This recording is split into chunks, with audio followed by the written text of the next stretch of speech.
যোৱাকালি আমি দেখিবলৈ পাইছোঁ জনজাতি পৰিক্ৰমা বিভাগৰ মন্ত্ৰী জুৱেল ওৰামে আৰু ৰণোজ পেগু ডাঙৰীয়াৰ একেলগে এখন বৈঠক অনুষ্ঠিত কৰিছিল। তাতে 6 জনগোষ্ঠীৰ জনজাতিকৰণৰ কথাটো চৰ্দাৰ সাংবাদিক বন্ধুসকলে যেতিয়া সুধিছিল, সোধাৰ ক্ষেত্ৰত তেখেতসকলে যিটো কথা কৈছে, মানে জনজাতিকৰণৰ প্ৰচেষ্টা এতিয়াও বিচৰাধীন হৈ আছে। এতিয়া এইবোৰ হৈছে এটা নাটক প্ৰতি বছৰে চলি থাকে আৰু এইবোৰ শব্দ আমি শুনিব নিবিচাৰোঁ। আৰু আমাৰ স্পষ্ট কথা, অসমৰ মাননীয় মুখ্যমন্ত্ৰী ডাঙৰীয়া ইলেকশ্যনৰ আগত আমাক যি প্ৰতিশ্ৰুতি দিছিল, সেই প্ৰতিশ্ৰুতি মতে কোচৰাজবংশী জনজাতিকৰণটো অতি সোনকালে কৰাৰ ব্যৱস্থা কৰিব লাগে। কাৰণ যিকোনো কথা, জাতি এটা জ্বলন্ত সমস্যাবিলাক সমাধান কৰাৰ কাৰণে সকলোৱে আগবাঢ়ি আহিব লাগে। ইয়াত খণ্ড বিখণ্ড কৰি অসমৰ আজি অস্তিত্ব সংকটত পৰা যি পৰিৱেশ, এই পৰিৱেশবিলাকক বিনষ্ট কৰাৰ পৰিৱেশটো কোনেও আনিব নালাগে। আমি এটাই স্পষ্টকৈ কৈছোঁ, কোচৰাজবংশীকে আদি কৰি অসমৰ 6 জনগোষ্ঠীৰ জনজাতিকৰণ অতি শীঘ্ৰে আমি বিচাৰোঁ। আৰু ইলেকশ্যনৰ আগত মুখ্যমন্ত্ৰী ডাঙৰে যি আমাক প্ৰতিশ্ৰুতি দিছে, সেই প্ৰতিশ্ৰুতি মতে জনজাতিকৰণ অতি সোনকালে হ'ব লাগে। ইয়াত মানে লং হ'ব, অমুক ছিষ্টেম আছে, এইবোৰ কথা আমি নাজানো। আমি দেখিবলৈ পাইছোঁ কম সময়ৰ ভিতৰতে জনজাতিকৰণ কৰিব বিচাৰে, কৰিব পাৰে।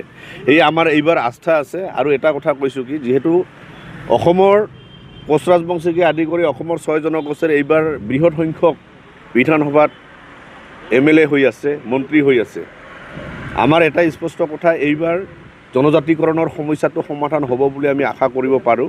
আৰু যদি ৰাইজে যেনেকৈ বিচাৰিছে, আস্থাত লৈ আমাৰ জনপ্ৰতিনিধিসকলক পঠাই দিছে, তেখেতসকলে যদি তাতে গৈ যদি নিশ্চুপ হৈ থাকে, তেতিয়াহ'লে কিন্তু তেখেতসকলে ৰাইজৰ ৰসত পৰিব আৰু তেখেতসকলে নিজে পদবীৰ পৰা অব্যাহতি ল'ব কিন্তু বাধ্য হ'ব। কাৰণ ৰাইজে এইবাৰ জনজাতিকৰণৰ যি সমস্যা, এই সমস্যাটো সমাধান কৰাৰ কাৰণতে নিজৰ প্ৰতিনিধি প্ৰেৰণ কৰিছে।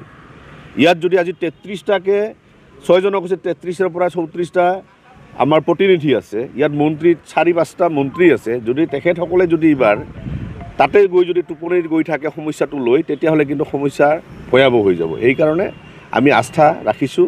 আৰু অসমৰ বৰ্তমানৰ মুখ্যমন্ত্ৰী ডাঙৰীয়া হিমন্ত বিশ্ব শৰ্মা ডাঙৰীয়াক এটা কথা কৈছোঁ, আপুনি যি কথা কৈছিল সেই কথা আপুনি আখৰে আখৰে পালন কৰক।